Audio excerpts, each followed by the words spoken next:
Viewers, நாங்களோட Lakshmi நீங்கள் வந்துருக்க 0% S செந்திலுக்கு வேலை கண்டிப்பாக 10 லட்சம் கொடுத்து வாங்கியிருக்காரு அப்படிங்கிற ஒரு விஷயம் இருந்தாலும் அவருடைய பெயின், அந்த பதட்டம், தனக்கும் வாழ்க்கையில் ஒரு நல்லது நடக்காத எல்லா மனுஷனுக்கும் இருக்கிற ஆசை தான். அதில் எந்த ஒரு தவறும் இல்லை. பட் காசு கொடுத்து வாங்கியிருக்காங்க அப்படிங்கிற ஒரு வியூ தர மற்றபடி எல்லாமே எனக்கு சந்தோஷம்தான். ஸோ அவருடைய வேலை கிடைச்சிது அப்படிங்கிற ஒரு விஷயம் உண்மையுமே இதை வீட்டில் முழுக்க மறைச்சிருந்தாலும் அவங்களோட ஒய்ஃப் தான் அவங்களுக்கு அந்த பணம் கொடுக்குறாங்க இல்லையா. ஸோ அந்த 10 லட்சம் அப்படிங்கிறத அவர் திருப்பி கொடுத்துட்றாரு.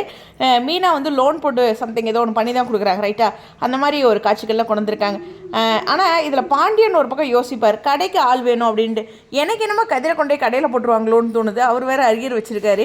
ஸோ இதில் இந்த கதையில் மெயினாக பார்த்திங்கன்னா அப்பா பையன், அதில் மெயினாக வந்து கதிரும் பாண்டியனுக்கும் தான் ஷேக் ஆகிற மாதிரி அடிக்கடி காமிப்பாங்க. தன்னுடைய குணம் இருக்க ஒருத்தன் அப்படிங்கிற மாதிரி அடிக்கடி பாண்டியனே சொல்வார் மற்ற 2 பசங்களோட. ஸோ அந்த ஒரு மூவ் இருக்குது. வெங்கட் வந்து ரீசெண்டாக ஒரு போஸ்ட் போட்டிருந்தார். என்னென்னா, நீங்கள் பாண்டியன் ஸ்டோர் சீசன் 1 பார்த்த ஜீவாமும் இந்த செந்திலுக்கும் நிறைய டிஃப்ரென்ஸ் இருக்குது. ஏன்னா நான் என்ன சொல்கிறதுனா, கொஞ்சம் செந்தில் வந்து ஒரு சுயநலவாதி அப்படிங்கிற மாதிரி ஒரு விஷயம் சொல்லியிருப்பார். இந்த 10 லட்சம் சுருட்டுற டைமில் அது சொல்லியிருப்பார். ஸோ இதுதான் டிஃப்ரென்ஸ் இருக்குது. அந்த கேரக்டர் இங்கே நீங்கள் பார்க்காதீங்க அப்படிங்கிற மாதிரி சொல்லியிருப்பார். அதுக்கான நானும் வேரியேஷனோடு தான் நடிச்சிருப்பேன் அப்படிங்கிற மாதிரி சொல்லியிருப்பார். ஸோ ஒரு பக்கம் இவருக்கு வேலை கிடைச்சது சந்தோஷம் அப்படிங்கிற ஒரு பக்கம் இருக்குது. வீட்டில் எப்படி எல்லோரும் ரியாக்ட் பண்ணுறாங்க. அம்மாலாம் சந்தோஷம் தான் படுவாங்க, அஃப்கோர்ஸ் எல்லாருமே. பட் பாண்டியன் மட்டும் யோசிப்பார் கடையை எப்படி சமாளிக்கிறதுன்ட்டு. அப்புறம் இந்த வேலையில் என்னைக்கு ஜாயின் பண்ணுறது அப்படிங்கிறது இருக்கும்.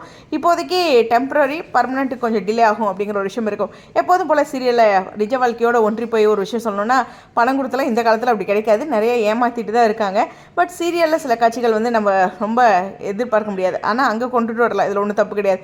பார்ப்போம் அப்கமிங் சுவாரஸ்யமான விஷயம். நீங்கள் என்ன நினைக்கிறீங்க? கதிரோட வேலை அப்படிங்கும்போது பாண்டியன் ஸ்டோர்ஸோட கடைக்கு போயிடுவாரா? உங்களுடைய மைண்ட் வைஸை கீழே கேட்ச் பண்ணி கமெண்ட்டில் சொல்லுங்கள். உங்களுடைய கருத்துக்கள். ஸ்டேடியோன்.